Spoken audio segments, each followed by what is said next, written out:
Good evening. Welcome to Lewiston City Council meeting of Monday, February 22nd, 2016. We're going to go ahead and call this meeting to order. First order of business is the Pledge of Allegiance. Please join me in saying the pledge. I pledge allegiance to the flag of the United States of America and to the republic for which it stands, one nation, under God, indivisible, with liberty and justice for all. Thank you. Next item is citizen comments. This is an opportunity for citizens to address the council on agenda items or other items they wish to bring to the attention of the council. Citizens are encouraged to discuss operational issues in advance with the city manager, and in consideration of others wishing to speak, please limit your remarks to 3 minutes. Do we have any citizen comments this evening? Yes, ma'am. Name and address for the record, please. Johanna Biddiscombe Moosehead Frank, 615 3rd Avenue, apartment T2, Lewiston, Idaho, right by St. Joseph's Hospital.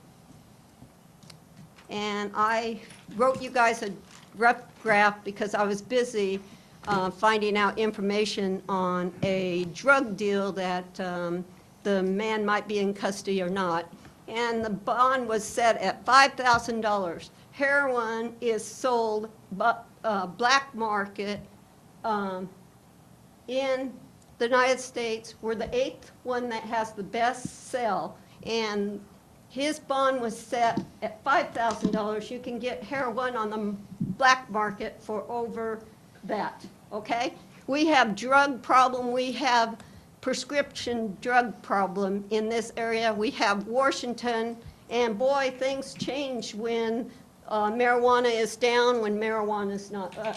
And God gave me a name for heroin, and it is marijuana wannabe, okay? Because that's what they go up next. Okay, so we have help. Right now, our police dog is not even on full-time schedule because of laws. Okay, there's 29 churches in Lewiston that are advertised on Saturday, okay? I'm a Roman Catholic, and I was so mad that God sent me to Oregon to fight other battles there. When you guys wanted to have a human rights bill and you left out the Catholic religion, the divorcees, the poor, you focused on something that was against my religion, against a whole bunch of people's religion. The Press Congo church, they let the minister decide who they're going to marry, and the local Lewiston, Idaho minister is not going to marry a gay, okay? So you worked on a lot of people's fences on that, and I want it turned over right now. Boise State, our senators, it has gone nowhere in the human rights bill in Boise, so I want that docked. And I'll tell you a story about human rights. And we did not go to the police when my son almost got ran over by a car. I quit working at St. Joseph's Hospital, okay? And because somebody was trying to kill my son. My son has a permanent butt injury, and he was thrown in the garbage can. My other son was thrown in a garbage can in Sandpoint. We came back, and I gave my son to Jolly Moore's family to race, okay? People did not like Yemenites. There was a war going on. My son came home from Yemen right when the war was here. So I have a war with your council meeting. You guys need to focus on big things about protecting the smell of female and male cats. I've been fighting with St. Joseph's Hospital, and I went to the vice president. I asked, what would happen since your security won't protect people, and you're letting them catch a feral cat on your property? You won't keep no trespassing on a condemned property. And they didn't do anything. Well, this finger that I'm pointing at you guys has cost the government $30,000. I've got them in civil rights, the medical, because I cannot get a pair of glasses because my prescription is a year old. I'm just telling you, I'm a Republican Tea Party nut, okay? and I want you to strip that. Okay, the other one, I want mayor to have an office. We have a land that we're letting a really pretty building sit on. He needs an office where you can come down to talk to him. And the third one is protect our land. And that goes with condemned houses. John Smith had a hard time getting the people out. And I said there was going to be a fire. And guess what? There was a fire. People got almost hurt. Well, the male cat has all his friends up at our place, and I can't get them to do anything with the feral cats. We need to have laws that will protect our cement. There's homes. I'm a walker. You know, I'm a street walker. I have a car. I'm going to have a taxi business, and I'm not going to drive, okay? And I walk, and I see homes. I go down and tell the city. I tell people, and nobody will protect their cement. So I want you to get down to business. And I'm not staying for the meeting because I'm a CNA and I have work to do. But Okay. anyway, the only thing cat litter is really good for is prescription drugs. You put it in a sack, you can throw it in the garbage. It's hurting our water line. Now you get off this thing, and you let me know when you're in the office somewhere what I have to do to close that thing that hurt a lot of people in this town. And I am Irish, I am German, I'm a Catholic, and I'm a divorcee in the Catholic Church. Got my annulment in the Catholic Church, and I'm married to Jack Frank.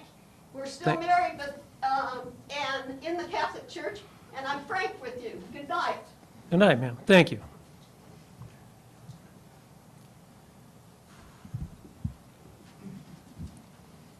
Do you have any other citizen comments?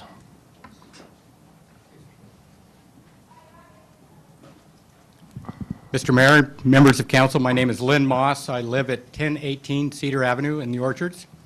I understand that there's a conflict brewing at the airport with the golf course, Life Flight, and airport management. I'm a golfer. I'm a member of Life Flight. I use the airport. So I appreciate all of them being here in the community. The golf course has been there for over 40 years. It is on airport property, but it was constructed with a land and water conservation grant that the city acquired for its development, which requires it to be there in perpetuity. If not, the city is responsible for moving it to another location at city expense or a like kind of recreation use. One of the things that we're looking at in that 40 years is that there have been golf balls that go across the fence at the location where Life Flight now is located. Maybe some forethought could have prevented the conflicts that we have now.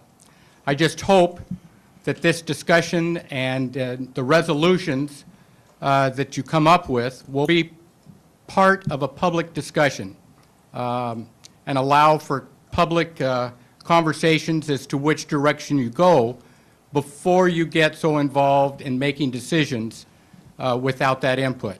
I know it's not going to be an easy one for you to resolve. I think it could be, but I hope that you're not changing the configuration of the golf course as your first look without fully looking at the economic impacts that might also have for the city and the airport administration. Thank you. Thank you, sir. Any other public comments this evening? Okay, well, seeing none, we'll move on to public hearings and presentations. Our first one up is Road Scholar Training. And this is a presentation of a certificate by Keith Kuther, Safety Engineer for the local Highway Technical Assistance Council, which is LTAC, to Ken McAtee, Lewiston Street Department. Is everybody here?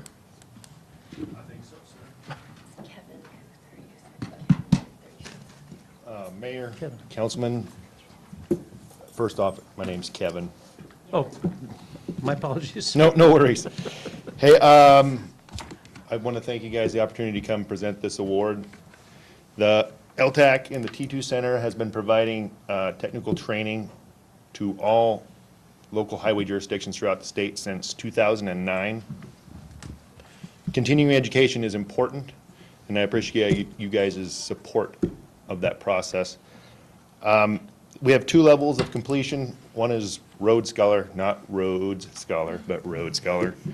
And the second is Road Master. To achieve the first level, you have to endure 80 hours of coursework, which is about 10 classes that require an 80% to pass.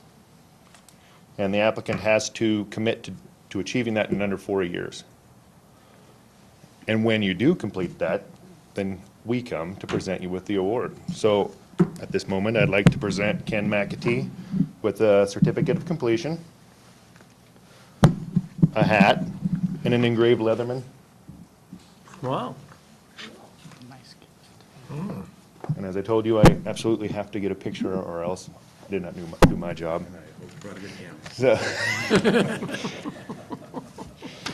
so that picture gets placed in the newsletter, and the city and Ken will be recognized for having achieved that. There is the next level, which is Road Master, and I would encourage you to continue to progress towards that. I'm already halfway there. All right, cool. Again, I thank you, Mary, thank you, council members, for the support of this. I think the city of Lewiston will reap the rewards from that, as will Ken. So thank you. Well, thank you, Ken. Thanks, Kevin.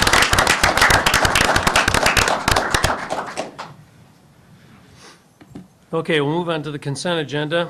I'll entertain a motion to read the consent agenda, unless somebody wants to move something to active.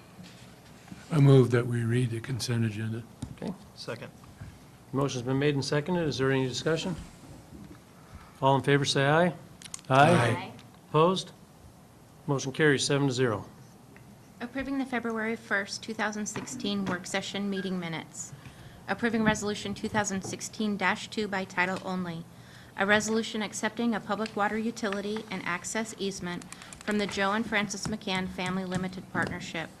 And approving the vouchers payable dated January 29th through February 11th, 2016 in the amount of $1,266,380.58.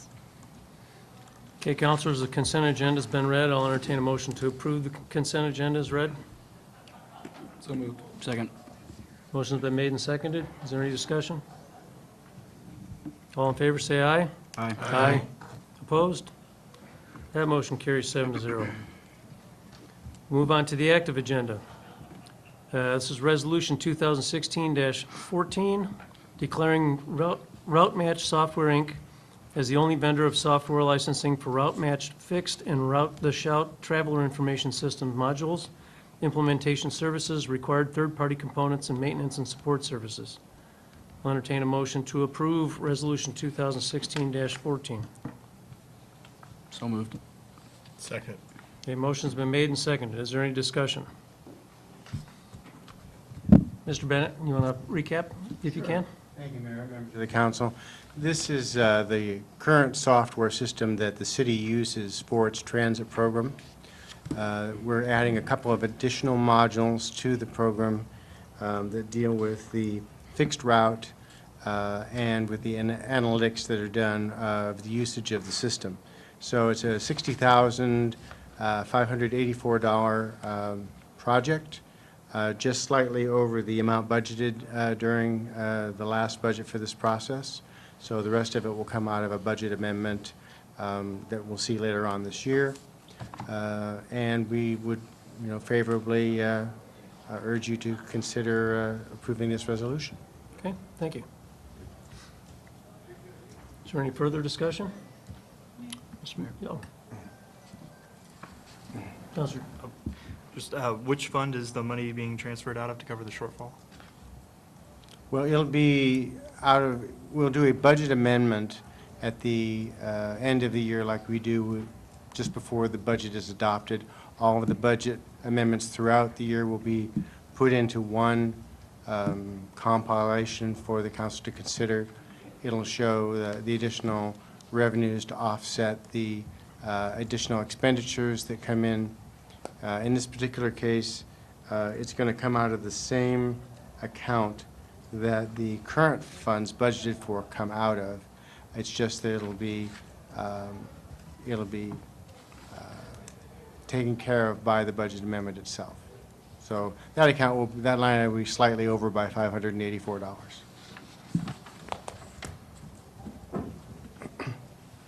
Any other questions? Council? I just wanted to point out that the resolution also authorizes the mayor to execute the contract after the 14-day notice period if no protest to the sole source procurement is lodged.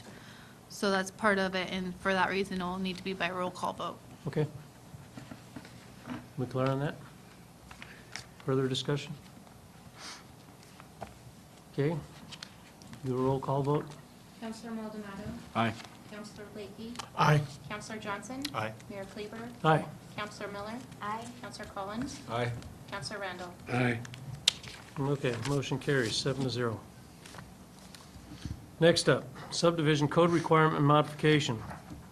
And this is approving the request to allow 2 lots in Nez Perce Plaza, number 2 administrative plat, to front a private rather than a public street.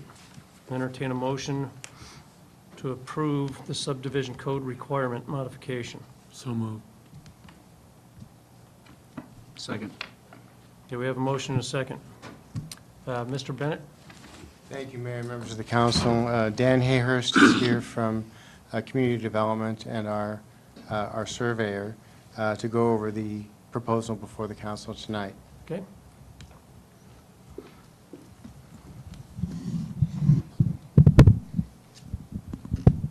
Good evening, Mayor and council members. As the mayor said, I've got a subdivision modification request that I'd like to present tonight. I'll try to keep it short and sweet. The owner that is requesting this is Bedrock LLC. They own a lot of the land around Home Depot, a lot of the businesses there. What Bedrock wants to do is to divide Lot 9 of the first Nez Perce Plaza plat that was completed quite a few years ago into 7 more lots using the administrative plat process. To help get your bearings, I'll use Elmo here.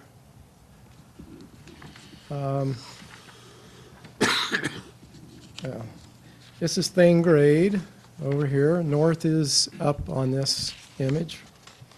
The original Nez Perce Plaza plat encompassed all of this area all the way around here. So basically it's from this steep slope in the back, Thane over here on the west side, and then Juniper, or Nez Perce Drive, I'm sorry, across the north side up here. Now, Lot 9 of that original subdivision was this area right in here. Fairly large area. And if you can see that, what Bedrock is proposing to do is to break this up into 7 lots, 1, 2, 3, 4, 5, 6, and 7. So that's their proposal. Now,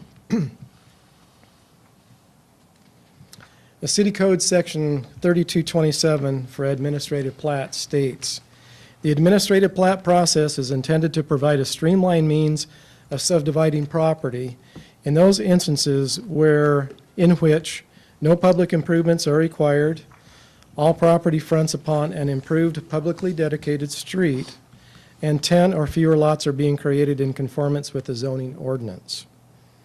Now, the proposed plat meets all of these requirements, except that 2 out of those 7 proposed lots do not front on a publicly dedicated street. Bedrock desires to have those 2 lots front on a private street instead of a publicly dedicated street. The private street would be shown as such on the new plat, and the area would be defined as a private street. That area currently exists as a fully paved and developed parking lot access road. Again, I'll show you an image here and to explain that a little bit more.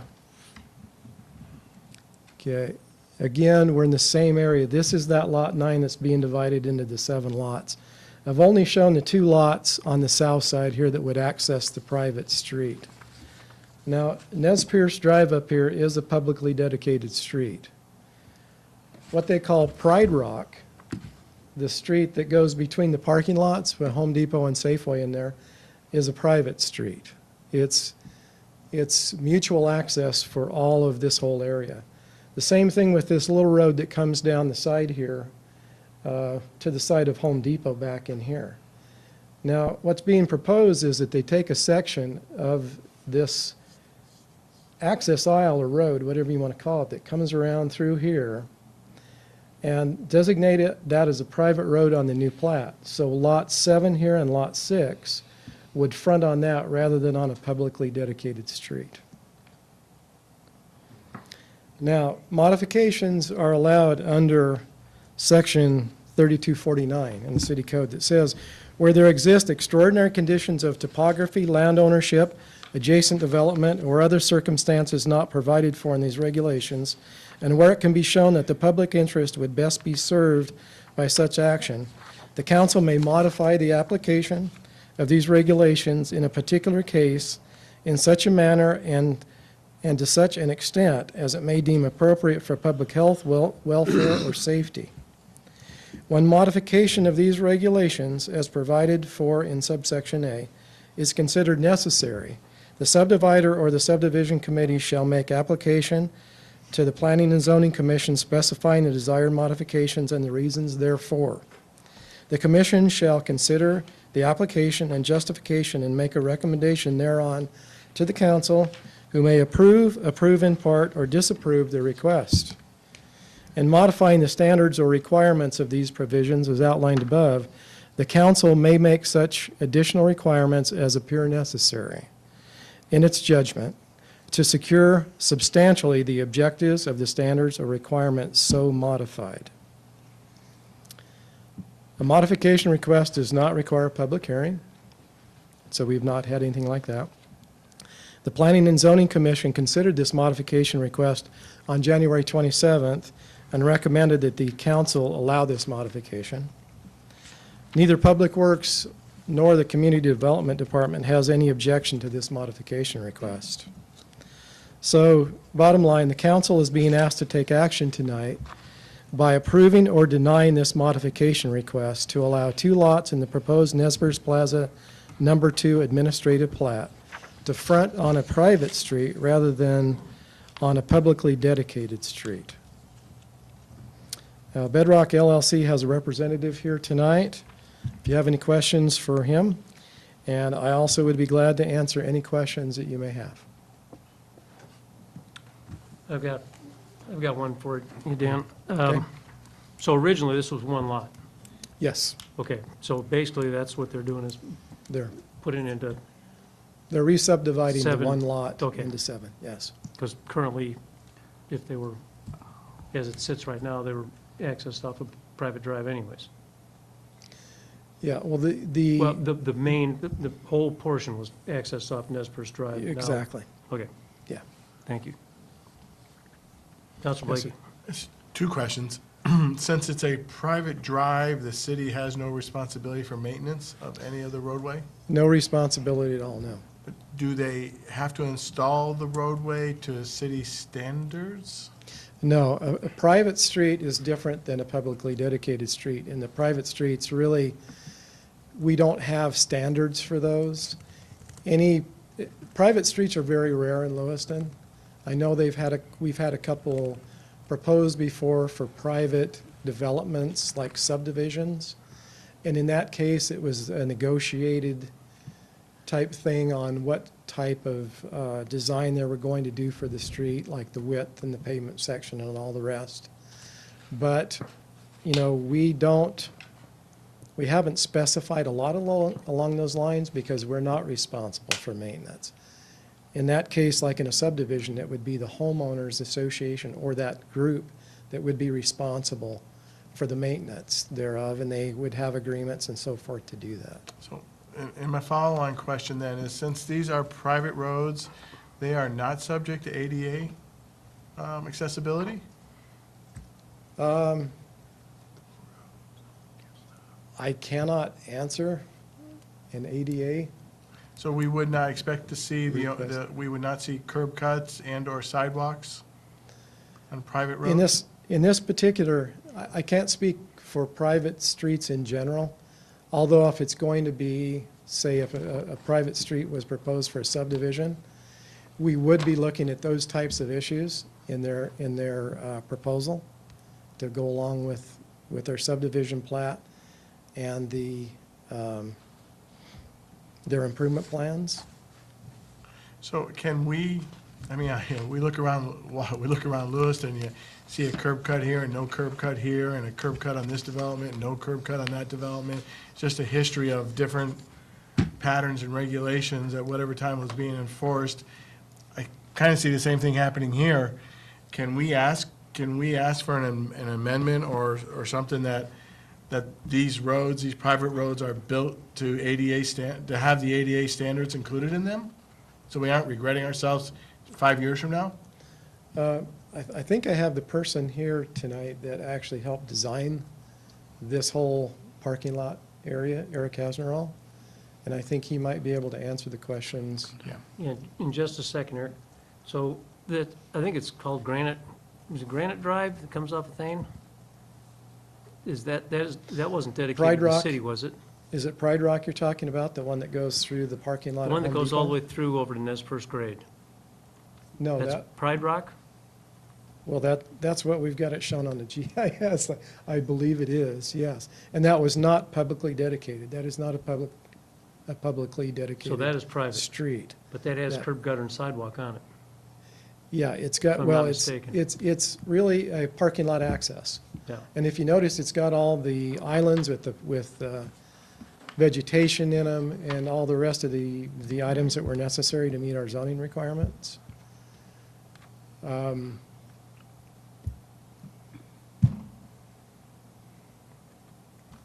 don't know where else to go. Should we, Eric, do you have a comment? Mr. Hasnerall, If, name and address for the record.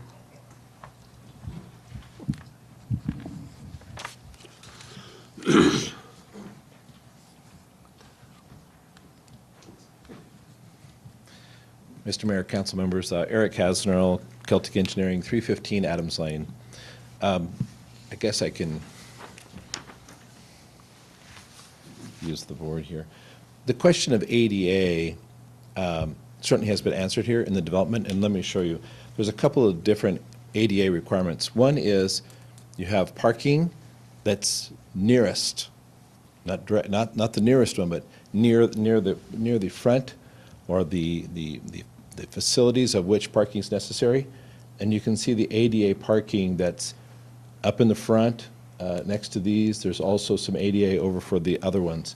There'll be additional ADA parking at these other lots that are yet to be developed. So there's one requirement. The other one is that you have access from the front of the building out to a public way.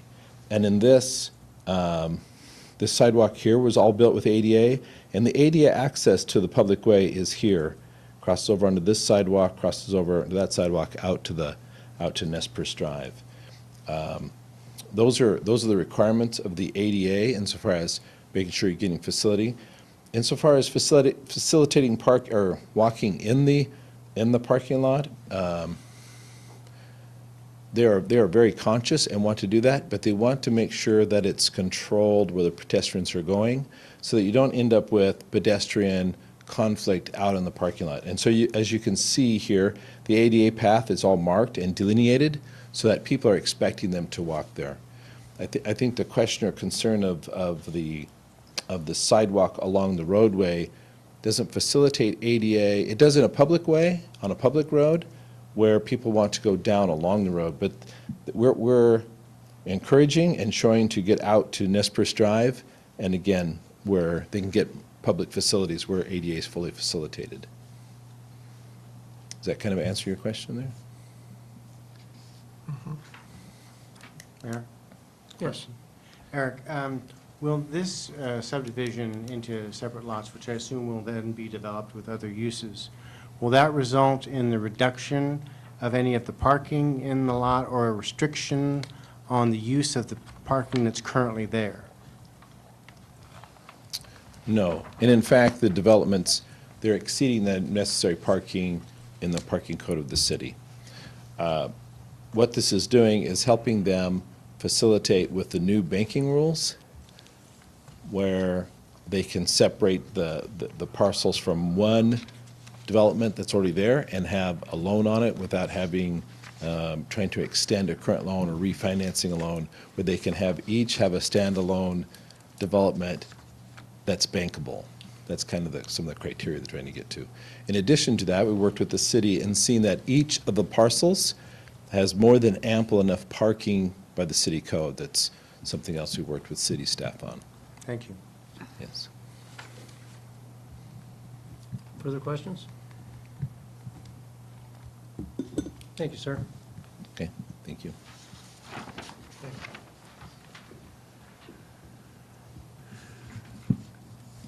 Any last words? Or are you all done? I'm finished, I believe. Eric bailed me out on the ADA, so I'm good. Okay.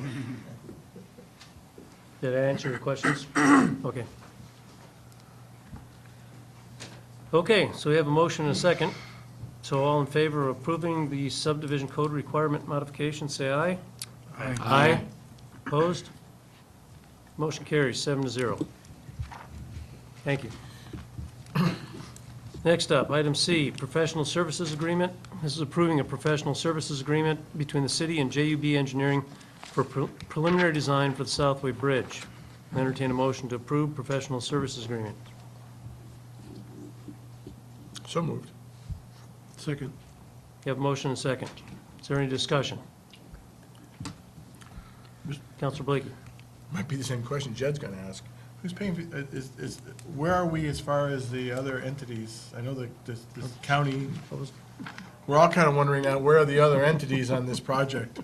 Where is it, it's basically Sutton County and Clarkston stand on this? And follow-up?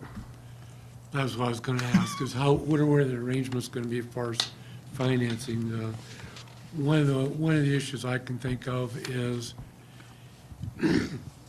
okay, there's four entities. Are we going to be equally paying for this? And if we do the preliminary design on this, is that going to be subtracted from our quarter that we're going to have to pay, or are we going to be dividing up the costs later on, dividing up the cost for the preliminary design, which that could run into a legal snag as far as our Constitution is concerned. So just wondering how we're going to handle this financially.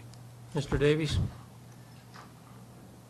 I believe when we left that last meeting, the joint meeting that we had with the Sullivan County Commissioner and the Public Works Director from Clarkston, and a few of us, that was going to be the plan, that we will be fully reimbursed.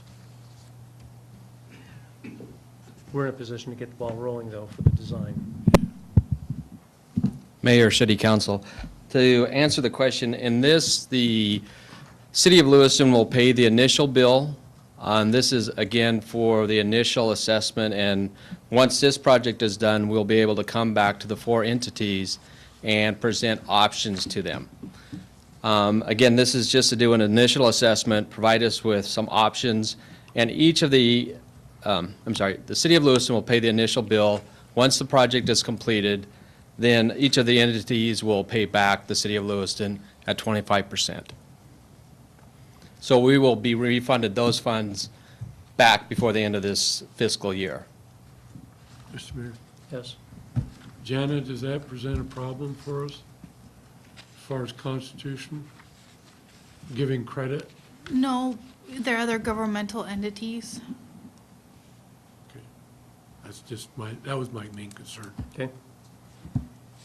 Counselor Blakey? I know that two of the entities have the money set aside to cover at least the proposed cost of the project, unless it goes above what the estimates were.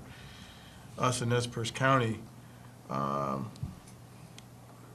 probably vote for this, but I'd be more comfortable if maybe Nez Perce County would split part of the 72,000. We'd pay a part, they'd pay a part. Now two entities have some skin in the game, and with two entities having some skin in the game, those entities can put some pressure on the other bodies to get going. But right now, by us fronting all the money, we're relying on us to do, I think, we have to do a lot of the legwork here and carry the responsibility of trying to get the, and I'm not worried about Nez Perce paying us our share. I believe they will, absolutely they will. Well, they have their. They have it already in the they have bank. their- Yep. But it would help if they had some skin in the game now. Now, both Waukegan County and the city of Clarkson have to listen to both entities. That's the only thing I would propose. Mayor, City Councilor, if I can address that question. I don't have anything in writing, but again, this was with the 4 Public Works Directors meeting and coming to an agreement with a consultant.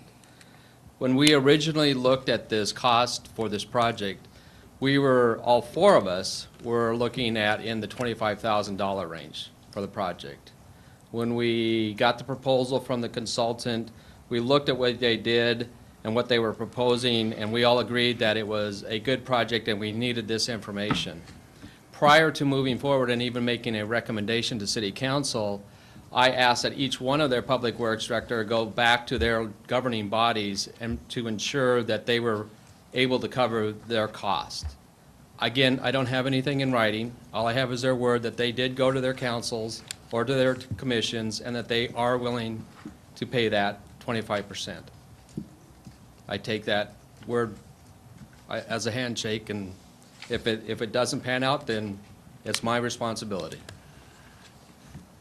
I mean, when we had that joint meeting, I heard all that, but I also heard them say, I heard 2 of them say they don't have the money, and they were gonna possibly rely on other funding sources other than their tax dollars. They were looking at grants, state grants, and raising money in other avenues that we don't have access to.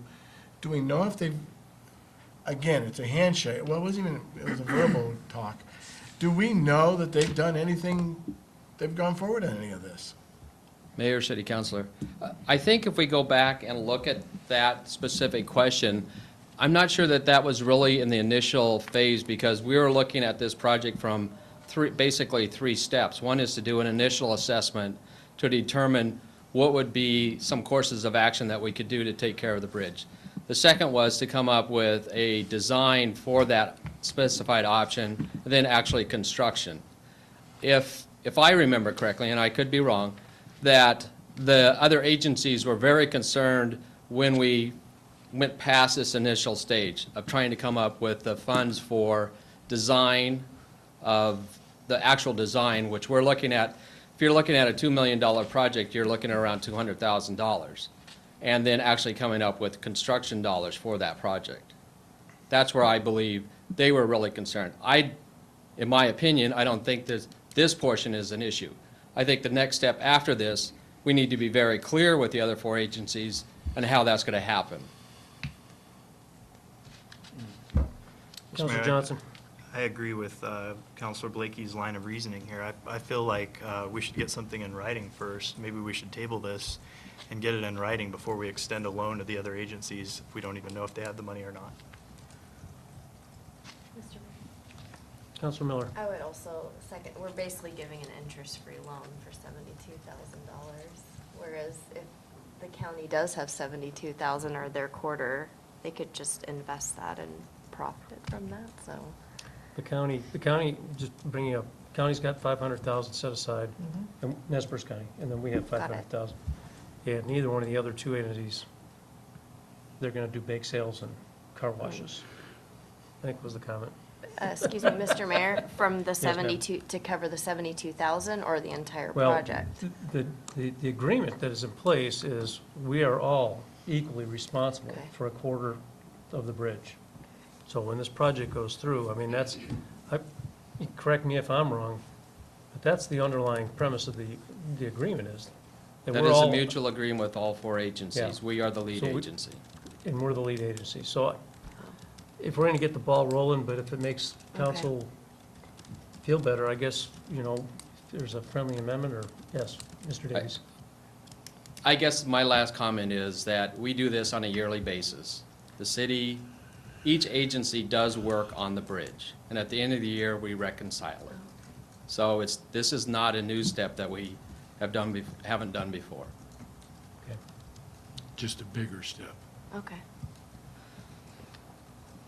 The work that Herco did on the eastern Lane, I guess it'd be the southeastern corner, just this last fall. Yes. Was that entirely city funding, or was that It's city and entirely county? city funding. We each Beca- have a. Because that was a city street.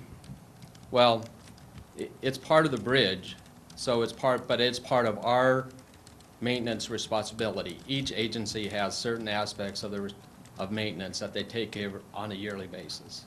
And then at the end of the year, we reconcile that, and we send out a bill to each agency, and we get reimbursed.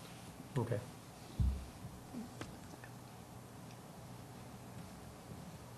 Further questions? Comments?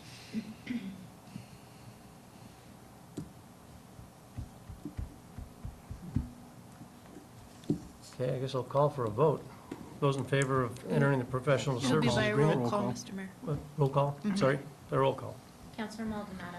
Aye. Counselor Blanky. Nay. Counselor Johnson. Nay. Mayor Kleberg. Aye. Counselor Miller. Aye. Mayor Pro Tem Collins. Aye. Counselor Randall. Nay. Okay, motion carries 4-3. I guess with those comments being said, though, Mr. Davies, make sure we impress upon the other agencies that it was a split vote, and we will expect repayment. I will, Mayor. Okay, thank you. Okay, next up, potential third reading and adoption of ordinance 4651. This is amending section 37-160 of the zoning ordinance to allow exceptions or waivers of standards other than use to be permitted through issuance of a conditional use permit when the exceptions or waivers of standards are incidental to the conditional use permit.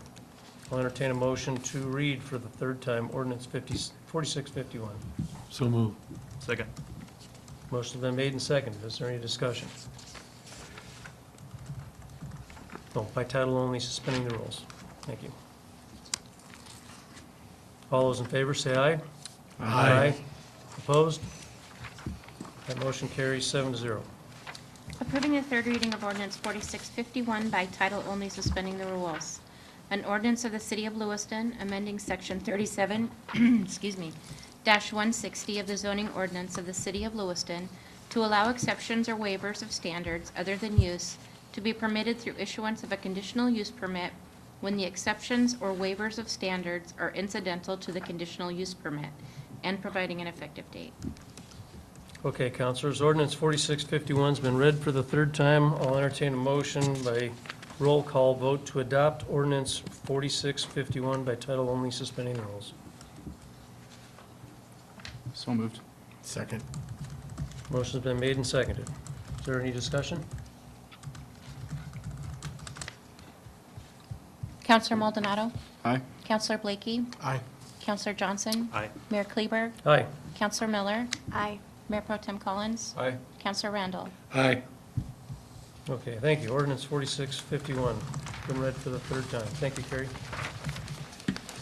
Next up, item E, ordinance 4653 for potential second reading. This is amending sections 26-17 and 26-19 of the Lewiston City Code to allow the use of scooters at public skate park facilities and to include the use of bicycles in the definition of skate activity.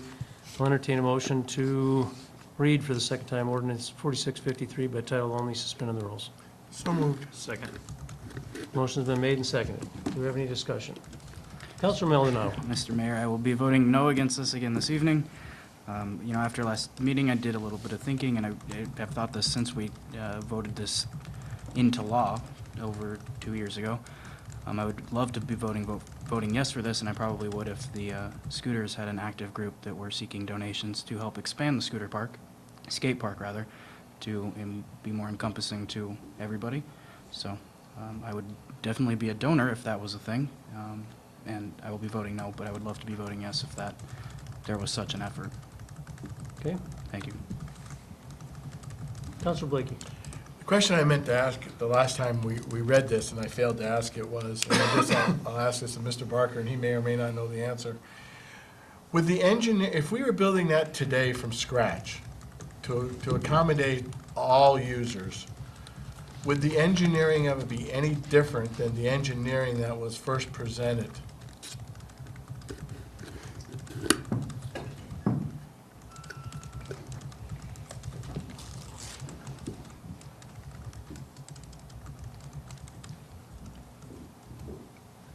Mayor, council, I'd love to have just given you a head nod, We one way or should the could've. other, but there's a little bit of an explanation. I think the design of it being more of an intermediate to advanced feature is what makes it more difficult for scooters to utilize.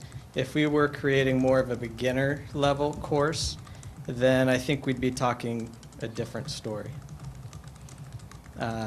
So that's the biggest difference. And again, like I'd stated last time, scooters really weren't prominent, hadn't really made their comeback yet. And soon after this was developed, obviously scooters kind of burst on the scene.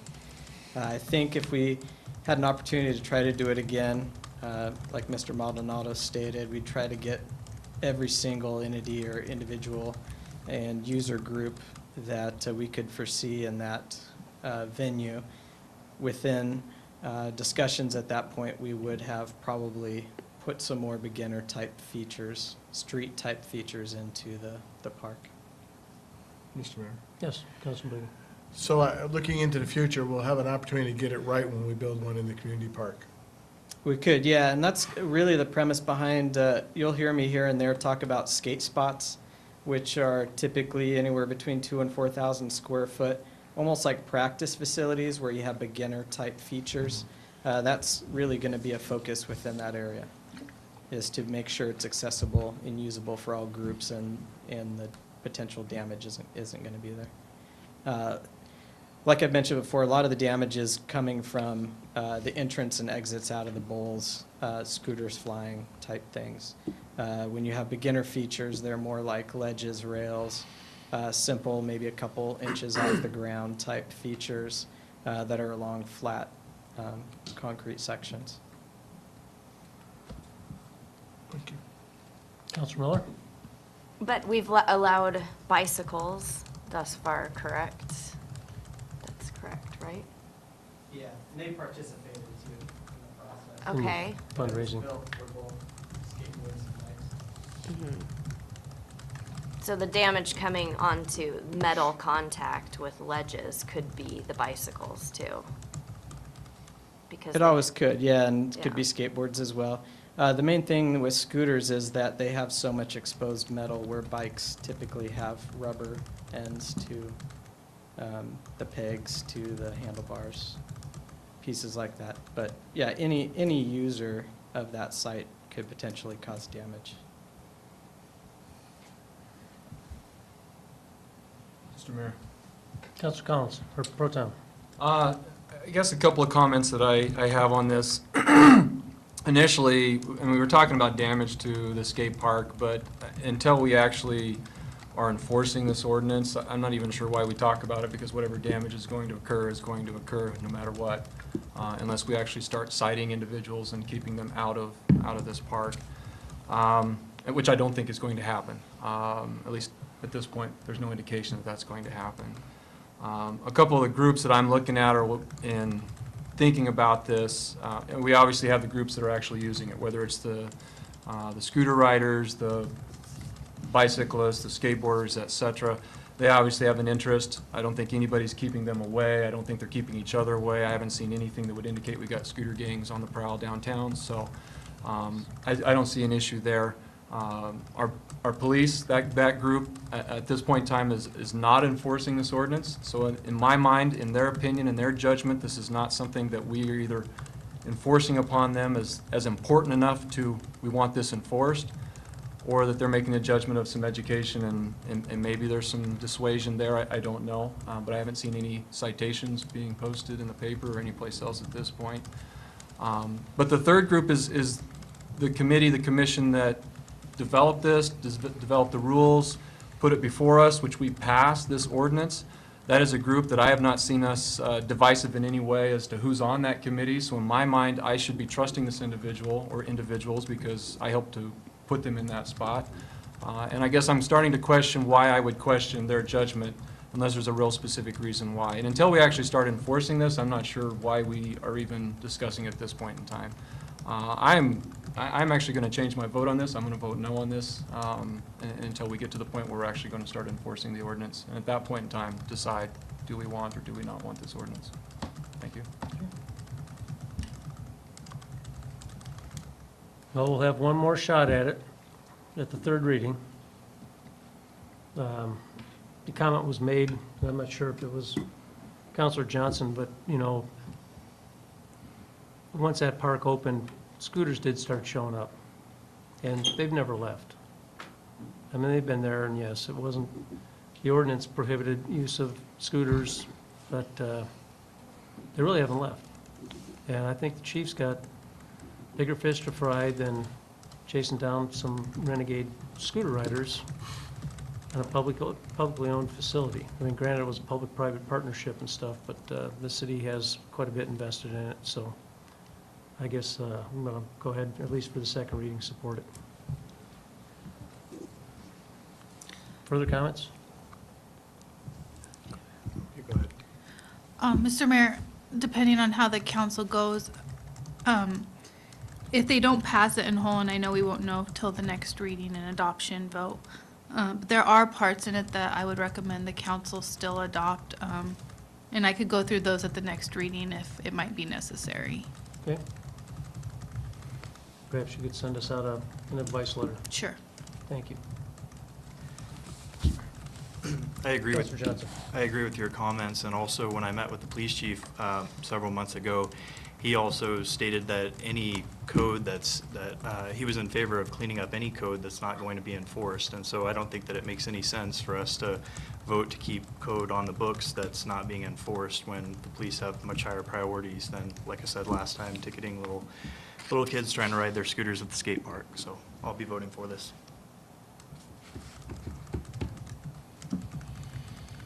Okay.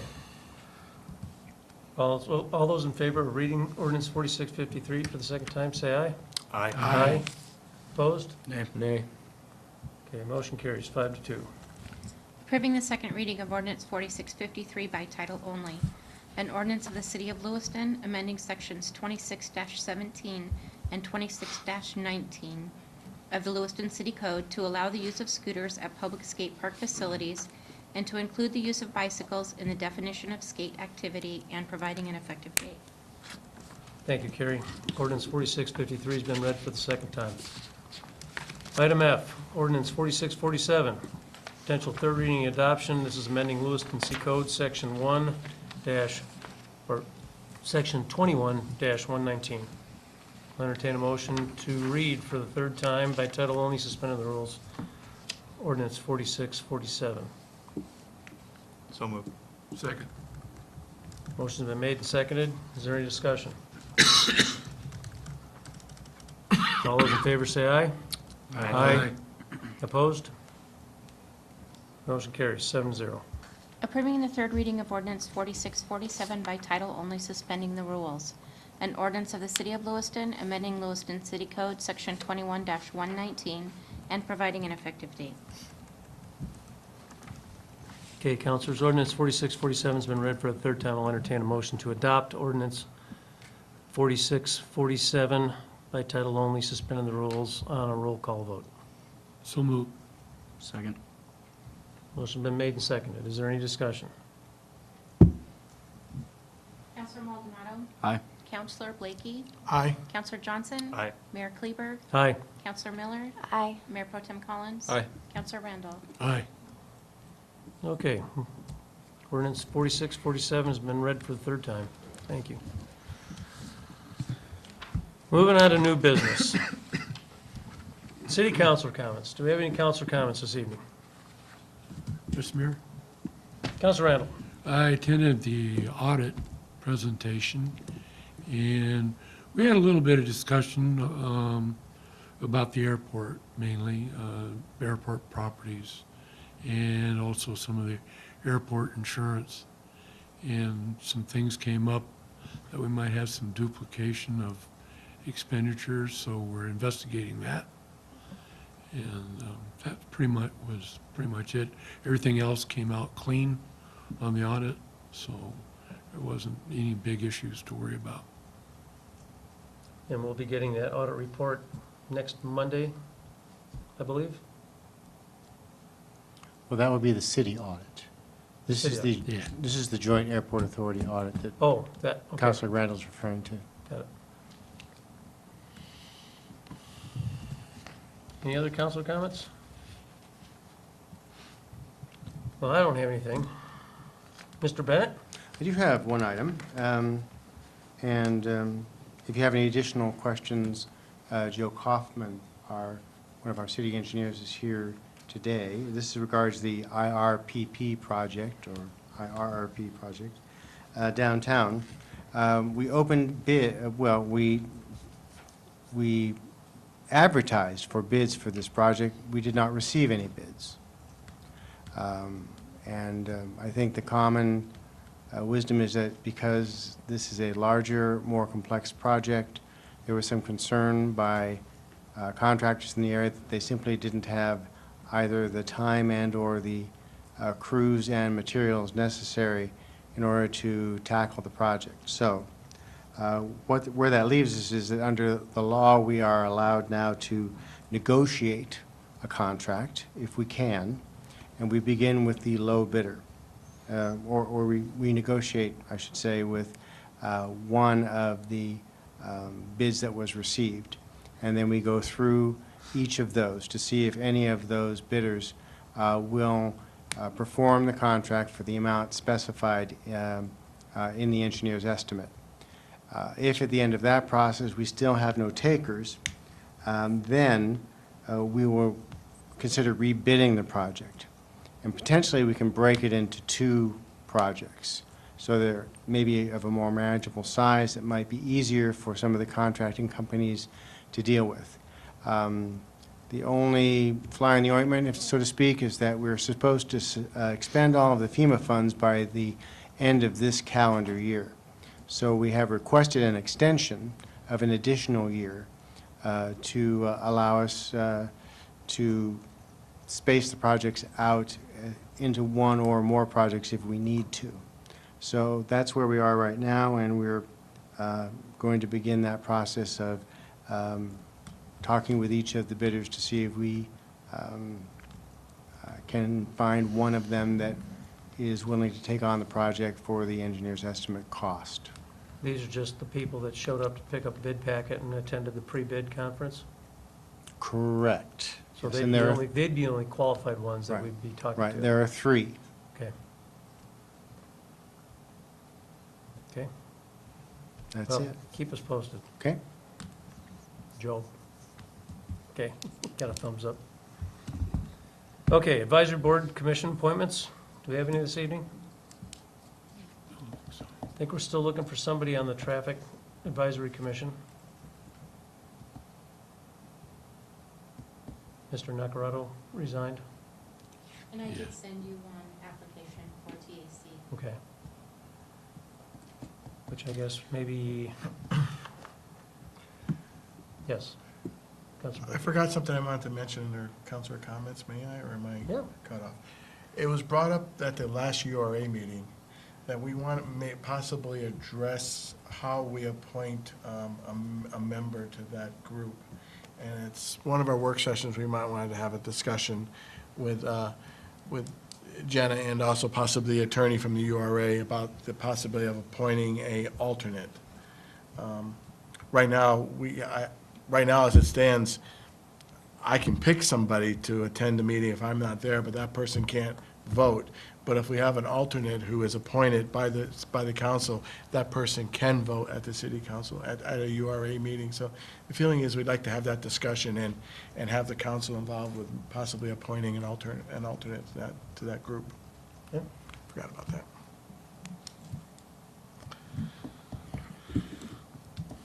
Mr. Yes. Mayor? Councilor Miller. I'm getting used to when I should speak and when I shouldn't. So No, you're just, so if I went to a Gabby. CETA meeting, that Yes. would be a good thing to chat about right Yes, now? certainly. Okay. I went to our quarterly Clearwater Economic Development Association meeting this week. And there were a lot of different topics, but the one everybody is really energized about is our AVA designation, the wine, the growers designation for this area. And that will be kicked off at the CETA annual meeting, which is in April. And it's getting closer and closer to actually being designated. There was some hiccups in that process. And so they were using some elected officials to try to push that along at the highest levels, but it looks like it will be granted, which could mean a lot of great economic opportunity for this area in all areas. So very exciting to talk about. And the dinner is going to be where? To be a part of it. It's going to be at Lindsay Creek Vineyards, and they're going to have 5. I read it this morning. I believe it was 5 of the local wineries present there. They are going through some I guess, hurdles with getting allowance for other wineries to be able to pour at this other winery, because apparently not just any winery can pour at any winery. It has to be an authorized process. So that's kind of fun right now, but I think it's really good news for Lewiston. You bet. Yeah. Just for the audience, that will be held on April 20th. It's, the annual meeting starts at 4:30, the social hour at 5:30, and then the dinner and speaker will be at 6:30. Thank you. Mr. Mayor? Yes. And it is selling very quickly, so I would suggest getting tickets if you are interested. I believe it's limited to 300 people, so. Right. Yeah. Yeah, if people want to go, they better buy them now. I think it's $35 a ticket. Correct. Okay. Okay, we'll move on to work session agenda topics. Do we have any new ones we want to address? Councilor Blakey, you brought one up about looking at appointment of an alternate to URA. Yes, please. I think that's a good idea. The county can send in a proxy, correct?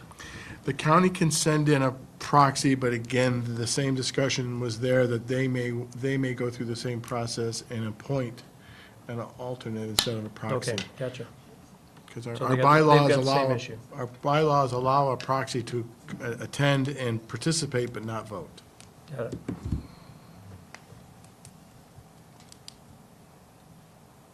Okay, and I think we're going to have a in-depth discussion on buildings on March 7th, is that correct? That's one of the topics. We'll be talking about that, yes. The vacant and dangerous buildings. Probably you saw the article in the paper just the other day on the Hurlburt house, and that there's going to be other discussion of that when our building official, John Smith, makes his presentation to the council. Okay, nice article, Joel. Thank you. Okay, at this point, we'll go ahead and I'll entertain a motion to go into executive session, RE Personnel under Idaho Code Section 74-206, Pren 1, Pren B. I'll entertain a motion by roll call vote to go into executive session. So moved. Second. Motion's been made and seconded. Discussion? Councilor Maldonado. Aye. Councilor Blakey. Aye. Councilor Johnson. Aye. Mayor Kleber. Aye. Councilor Miller. Aye. Mayor Pro Tem Collins. Aye. And Councilor Randall. Aye. Okay, motion carries 7-0. Go ahead and take a 4-minute break. Thank you, everybody, for participating and watching.